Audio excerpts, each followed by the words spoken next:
Hola, mi grupo está conformado por Valentina Rojas, Valentina Sierra, Sebastián Ríos y Dayana Bermúdez, y hoy les vamos a contar nuestra experiencia en la clase de cariología durante este semestre. La primera clase del semestre fue el 17 de enero del 2020 y todos entramos con una expectativa totalmente distinta de lo que finalmente nos llevamos de la clase. Por comentarios de nuestros compañeros de semestres superiores, teníamos una imagen de la doctora Soledad que poco a poco pudimos comprobar o pudimos derribar por completo. De esta forma dio inicio a la clase. Primero que hicimos fue definir los grupos de trabajo para durante todo el semestre. De igual forma, empezamos con una actividad, más o menos que lo que hacía era introducirnos al concepto de la caries. La actividad consistió en la realización de un mentefacto con conceptos muy amplios sobre la caries dental, que lo que hicieron fue acercarnos un poco al concepto general de lo que es esta en la odontología. En clases siguientes aprendimos el concepto verdadero de lo que es la caries y con esto la clasificación del IGDAS en sus estadios del 1 al 6, también del CARS. Esto lo aprendimos con la ayuda de herramientas como lo es la página del ICSMS. Junto con esto aprendimos varios métodos de inspección y de detección de la caries dental, entre ellos el método visual, la inspección táctil, la transiluminación, la resistencia eléctrica, la fluorescencia láser y la reflexión lumínica. Para repasar estos conceptos, se nos pidió que hiciéramos un taller en los mismos grupos en los cuales anotáramos todas las características de cada medio de diagnóstico. Dentro del diagnóstico diferencial encontramos que deberíamos diferenciar entre lesiones cariosas y no cariosas.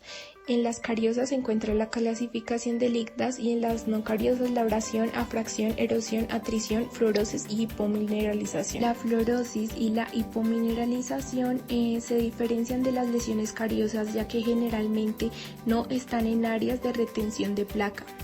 La abrasión es el desgaste producido por elementos externos a la cavidad oral, por ejemplo el cepillado dental con fuerza excesiva. La erosión es el desgaste químico producido por ácidos, por ejemplo el flujo gastroesofágico o la alimentación rica en ácidos. La atrición es el desgaste mecánico debido al contacto entre dientes antagonistas, por ejemplo el bruxismo. La afracción es la pérdida de tejidos dentarios producida por fuerzas o cargas biomecánicas, como por ejemplo las fuerzas producidas por sobrecarga oclusal. A medida del transcurso de nuestras clases de cariología, pudimos abarcar muchos temas como lo fueron los métodos de control químicos y las barreras físicas, como los sellantes y los barnices. Dentro de los tratamientos contra la caries encontramos el barniz de flúor, que se utiliza para controlar la caries inicial, para la erosión y para remineralizar el diente gracias a sus componentes como lo son el calcio y el fosfato, y se utiliza cuando la persona tiene una alta y media probabilidad de caries.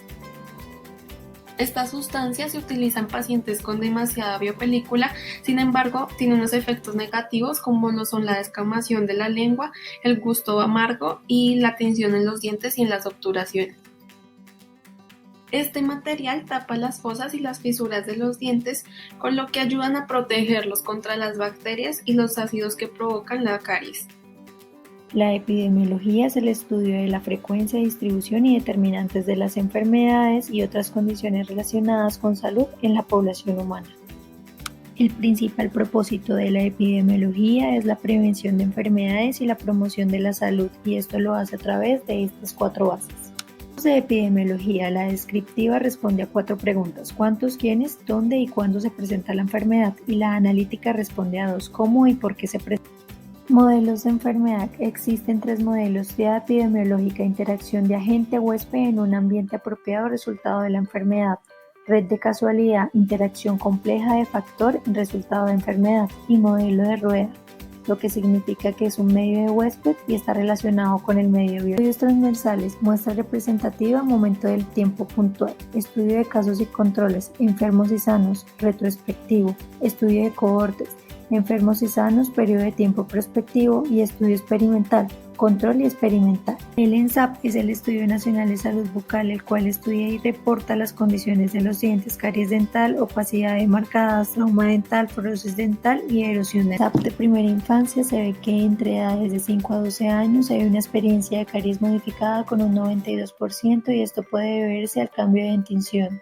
Jóvenes y a una experiencia experimental con un 75% y esto se debe a regímenes afiliados a cambios fisiológicos, biológicos y sociales. La presencia de caries modificada en adultos mayores es de un 97% y de caries experimental con un 96% y esto varía por hábitos. Por último, tenemos que tener en cuenta que este semestre no solo se basó en aprendizaje de contenido temático, sino también por todas las situaciones que tuvimos que vivir, como la contingencia y la virtualización por el coronavirus. Esto no impidió que desarrolláramos todos los contenidos y que los aprendiéramos de una buena forma.